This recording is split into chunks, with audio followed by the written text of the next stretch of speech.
Peggy 12.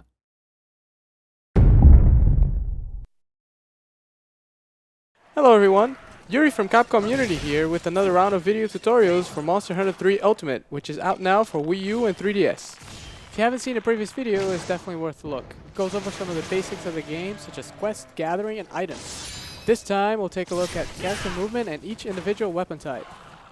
First thing you'll notice is that movement in Monster Hunter is somewhat different from most action RPG games. You run with the left analog stick or slide pad, dash by holding the R button at the cost of some stamina, and evade by pressing B. But once you draw your weapon, your running speed will vary depending on the weapon you're holding. Some of the lighter weapons, such as the sword and shield or the bow, will allow you to run at pretty much the same speed, while other weapons such as the greatsword or the gun lance would really slow you down. While you can't dash when your weapon is drawn, you can perform some evasive maneuvers such as rolling or hopping, which are all performed with the B button. Again, this varies by weapon type, so be sure to familiarize yourself with your weapon's movement options so you don't get caught by surprise mid-hunt. You start off with one of each weapon type, so it's worth taking each of them for a quick spin at the Moga Woods and just figure out all your attacks, movement, evasive options, and how long each animation takes to play out. This definitely pays off in the long run, so let's go over them real quick. The sword and shield is my recommended choice for beginners. It's fast and lightweight, and you can block. You can do a basic combo with the X button, or mix it up with some shield slaps or other strikes with the A button. You can perform a jumping attack by pressing A and X together, which is really useful for closing in on your targets. By holding R, you'll block incoming attacks, but this costs stamina, so watch out. And just so you know, the sword and shield is the only weapon type that lets you use items without having to put it away. Just hold R and press the Y button. Dual blades are kind of like the sword and shield, but you trade blocking for faster attacks, and it has this awesome thing called Demon Mode, which increases your attack power, mobility, and adds the Demon Dodge. Again, it's a risky weapon because you can't block, but you can do some cool stuff like this.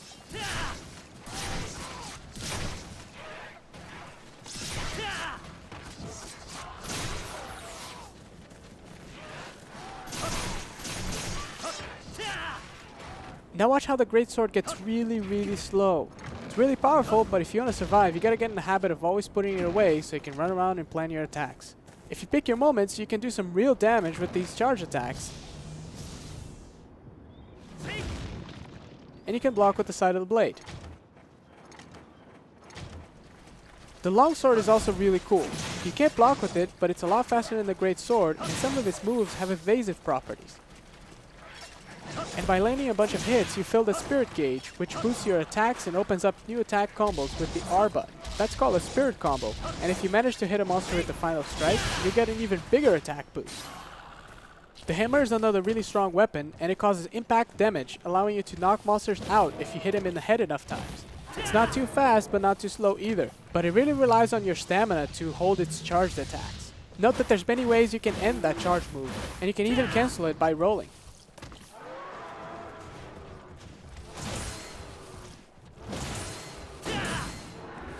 The hunting horn follows a similar line of thought, but it adds this unique element of playing songs that will get hunters pumped up and get some special offensive and defensive bonuses. Each move you perform adds a musical note to the staff. Then when you have a song ready, the notes will be highlighted. Just press the R button to play the song and get yourself those buffs. The lance is another heavy weapon type. You strike quickly and precisely, but you walk rather slowly, which is actually good for its defensive style. The huge shield helps a lot with blocking and even countering attacks. And you can also perform a charged sprint to catch up with your targets or hit them multiple times in a row.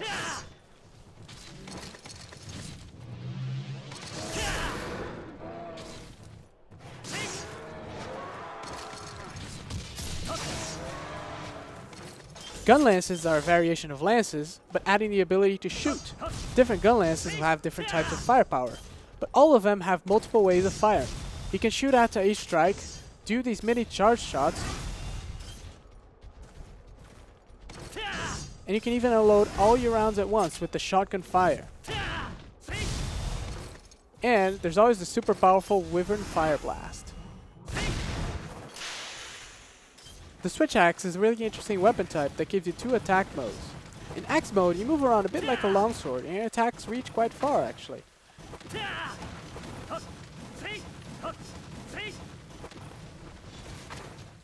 In sword mode, you walk a little slower, but unleash a special ability with each strike, depending on your switch axe, of course.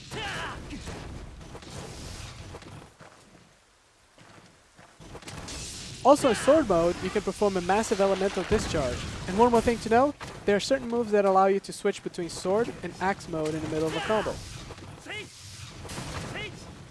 Now, bowguns are long-range weapons that support a variety of ammo types, from regular bullets all the way to piercing, explosive, and even element-based rounds.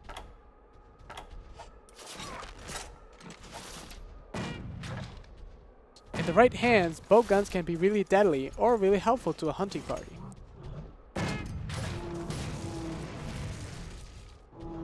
Light bowguns are the faster of the two types, but they generally get more recoil out of each shot. Also, some light bowguns will allow rapid firing of specific weapon types. Heavy bowguns, on the other hand, are a lot slower, but they're much more powerful. They benefit from being steadier and having the unique ability to enter crouching fire mode, allowing you to fire away a specific ammo type without needing to reload. And you can also attach a shield component to your heavy bowgun to help you out with defense. The bow is also a long-range weapon, but focuses more on mobility and constant firing. While it lacks the variety of ammo types, many bows have elements attached to them. Also, most bows allow you to apply coatings to enhance or modify your arrow's element. And each bow has a set of different arrow patterns that it can shoot, such as spread, rapid, pierce, etc. Just keep in mind that these cannot be changed, so choose wisely.